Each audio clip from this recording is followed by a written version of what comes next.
Welcome back, ladies and gentlemen. Today in front of you I'm showing you my first PC build.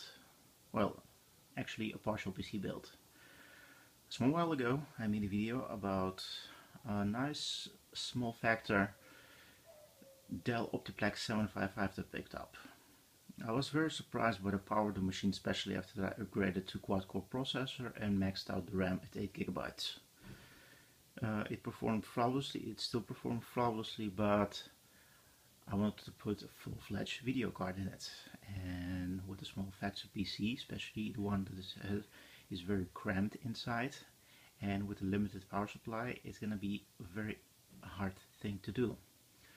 So I decided to get, as you see in front of you, a full tower model of it. So this is the tower of Optiplex 755, and beside of it are, right at the back, is the old power supply, which I ripped out. It's 305 watts, but it's been replaced by a beauty from EVGA. And also there is the heatsink and the cooling vent shroud. Those are going to get a paint job, and there's going to be an LED 120 millimeter fan inside. So that's those are going to be the upgrades on the inside, or actually cosmetic wise. Cosmetic wise on the case, the top half right here, it can be taken off. That one will get a paint job in metal flake, my favorite type of paint. And this side door, which has scuffs, etc.,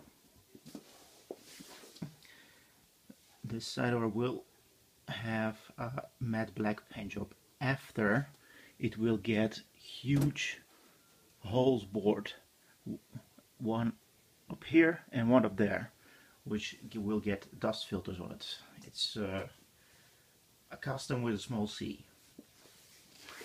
So inside wise,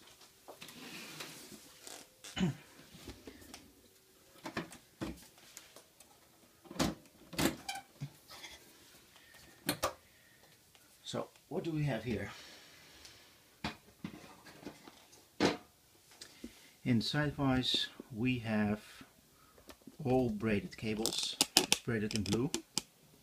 That's the important thing, because you can't really hide the cables. This is not the case for it, but you can do the next best thing and make them as organized as possible and as neat as possible.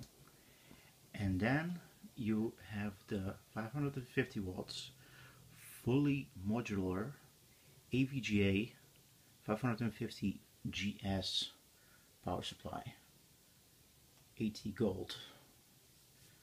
I got this for a very good price. That's why I'm using it, because if I would never purchased it in a store, because right there their prices are outrageous.